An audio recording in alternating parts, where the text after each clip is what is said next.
ริญพรนักต้นยมทั้งหลายมื้อนี้ก็มาเว้าถึงการที่หรือว่าความอยากหรือว่าภาษาบาลีว่าโลภะก็คือความอยากของมนุษย์นี่นะที่เป็นให้เหตุทุกข์ที่สุดเพราะทุกข์ก็เพราะความอยากบ่ว่าจะเป็นความอยากได้อยากมีอยากเป็นหรือว่าอยากสิ่งที่มากระทบกายจากสิ่งที่มันประดับประดาด้วยความสวยงามก็จะเกิดความอยากขึ้นมาฉะนั้นให้จึงเป็นเหตุให้ทุกข์เพราะเราอยากเรามีแต่บางทีเราก็อาจจะมีแต่บางทีเมื่อเราบ่มีแล้วเราก็จะเป็นทุกข์เพราะความอยากนี่นะเราบ่สมตามที่ตัวเอง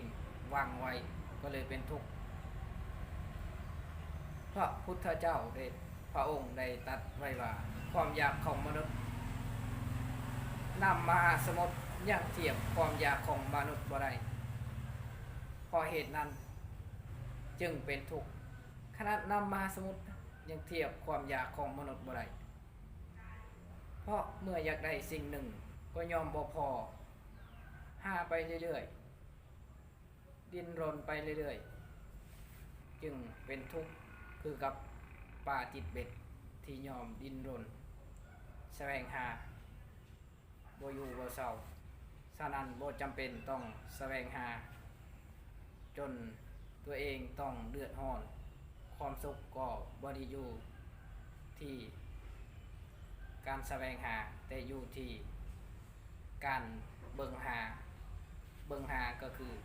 เบิ่งหาความจริงของสิ่งที่มันเกิดขึ้นกับ